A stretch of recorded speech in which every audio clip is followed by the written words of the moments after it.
The time now, very nearly 3 o'clock. The next programme on BBC One, Songs of Praise, follows at 3:15 after a trade test transmission. Are you struggling to make enough money to pay your bills? Trying to feed your family, but just can't make ends meet? Unsure how you're going to be able to afford your rent now it costs more than you earn every month? Well, do we have a solution for you? Maths. No, I'm serious. Mathematics.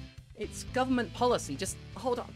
Please ignore the country burning around you while you freeze and starve, and think about all the maths classes you could be taking. But we're one of the few countries not to require our children to study some form of maths up to the age of 18. Right now, just half of all 16 to 19-year-olds study any maths at all.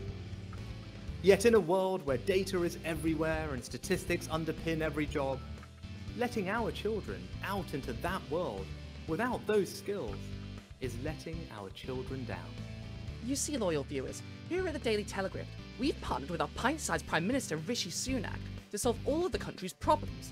And Rishi has decided that he has the answer to your prayers. Yes, the cost of food is rising fast. Your bills just tripled in price. You can't afford rent, and there are no jobs anymore. But all of those problems would be things of the past if you just knew a bit more maths. You see, Rishi gets it. He's worked as a banker for Goldman Sachs, and he married into a billion-dollar fortune. So he's basically a man of the people. Vox populi, vox dei and all that. Well, I'm certainly not part of the aristocracy. That's definitely true. So we settle for upper middle? I'm a man of the people.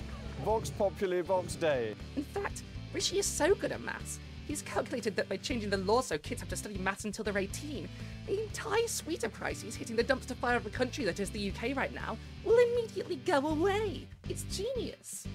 Afraid of dying in the street? Well, fear not.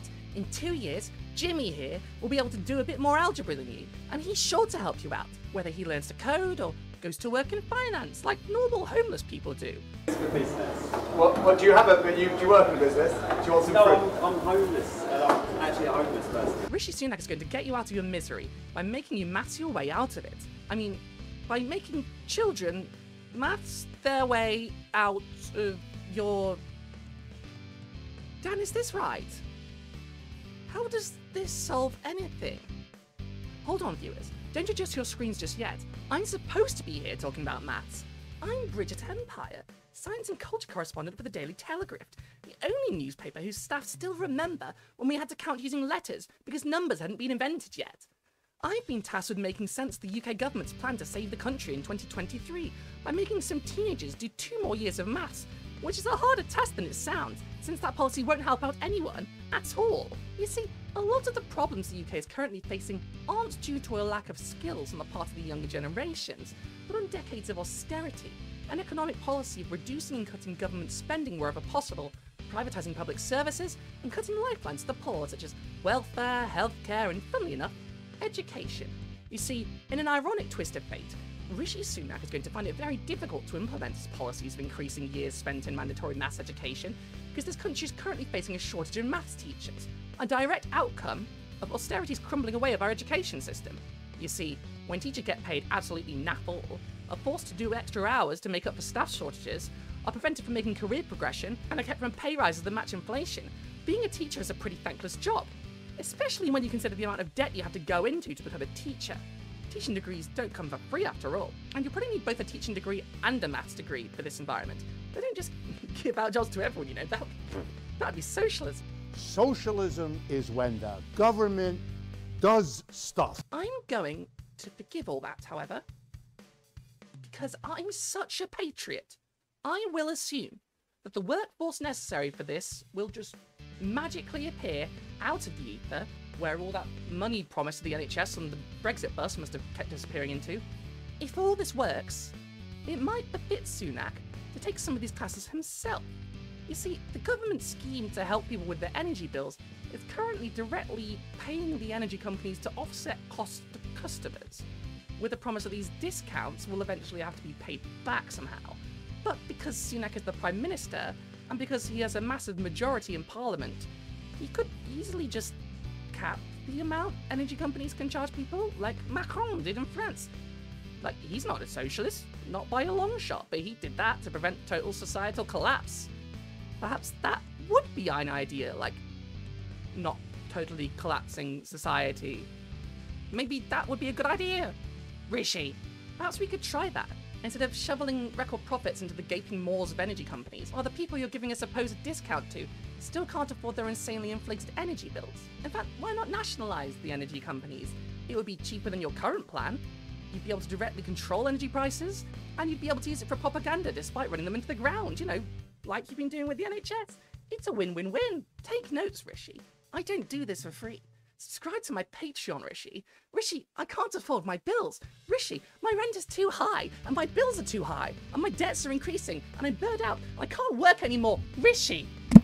This was also actually pretty avoidable.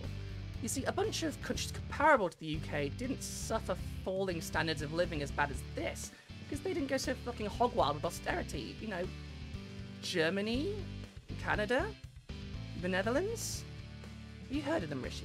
They're not exactly doing gangbusters now, but listen to this clip from Navarro Media and tell me we were smart to shoot ourselves in the foot where they didn't. Or at least where they didn't as much as, like, maybe they shot up a toe, whereas we hit an artery, or, well, just roll the clip. Now, we'll get on to the issue of blame in a moment, but first, The Economist provided a number of graphs to evidence Britain's demise, and this was the most arresting of them. So it's showing the level of median incomes in Britain and comparable countries over time, and it shows just how bad Britain has been doing over the last decade. In the US, for example, since 2010, median household income has grown from just under $35,000 to just under $45,000. That's a big increase. In the UK, the median household gets by on only $28,000. So $45,000 in the US, $28,000 in the UK. As you can see, since 2008, our incomes have been overtaken by Germany and France. We used to have a higher incomes and then we don't anymore, and the gap is growing. What's more, for most people, the reality is even worse than what's shown there. That's because, as well as having lower average incomes than some of the countries, we also have higher levels of inequality. The thing is, keeping this avalanche of disasters collapsing upon itself is a political choice. There are a million things you could be doing, Rishi Sunak. That is, not you watching, unless you are Rishi Sunak and you're watching, in which case, fuck you. And hey, subscribe to my Patreon, I know you come from money, I'm so sorry, please come back, you're rich, bye! Because, like, you are the government. You don't have to lick the boots of these energy companies. They only exist because the ghost of austerity past started this whole thing in the first place, and suddenly everything had to be sold off. The fact that the French government-owned firm EDF is making massive profits off Britain's energy crisis should tell you that we're going about this all wrong.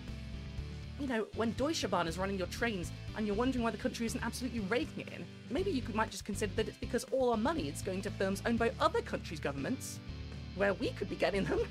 All while the Conservative Party cries and screams and throws up at the mere suggestion that we might nationalise our trains, or be better off with any essential public services being owned by the public and not Billy Fuckneck, CEO of Leech Corp, or whatever new billion-dollar company your mates from Eton just magicked out of thin air to soak up the taxpayer money you should be using to fix the holes in the NHS you've been exacerbating.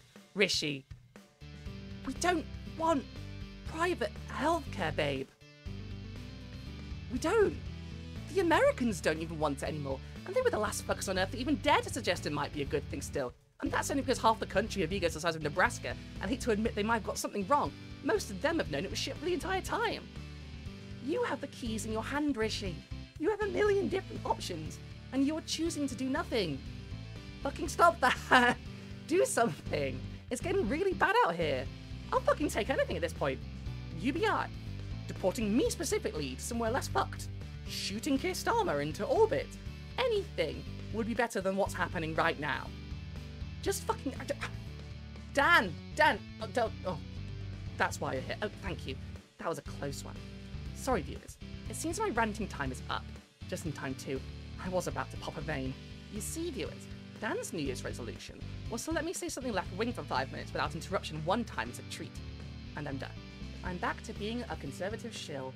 So, Rishi Sunak, baby, the short king, who failed to get elected leader in favour of Liz fucking Truss. I have some advice for you, babe. You could perhaps take it on board? Yeah? Think of it as the start of your New Year's resolution. You know how the UK is completely falling apart and you're just watching it burn and, like, masturbating? Yeah? How about... I don't know. Not doing that? Maybe you could, and I'm no expert in political affairs, so forgive me if this is far too bold, but maybe you could do something about it. So we don't all have to flee the country to somewhere we can actually afford to eat and not freeze to death. Cool? Cool. Okay. Do you think he'll do it, Dan? Yeah, no, you're right. He definitely won't. Where's good to move that isn't too racist, Dan? I'm looking for somewhere livable, but not oppressive. Hopefully with a bit less rain than here too. What do you reckon? No, I said somewhere too racist. Not somewhere too racist. Australia. Alright. Germany it is. Nothing bad's ever happened in Germany. While we wait for the German embassy to respond to our emails asking for emergency visas, I just have one final message to give to you all, Daily Telegraph family, on this first outing of the new year. If you're starving to death, consider eating a calculator. If you're freezing to death, remember, graph paper can burn very thoroughly. And if you use the right kind of ink doing trigonometry on it beforehand, the fumes from its burning will give you that special kind of high you need when you don't want to feel frostbite finishing off your fingers and toes. And lastly, run far away. This country isn't safe anymore. It'll only get worse from here. I've seen a vision of the future, and in it, we lie tired and defeated, and the Union Jack is drenched in blood. The boot stamping on the human face forever was a vision of utopia compared to what was coming. Run! Run!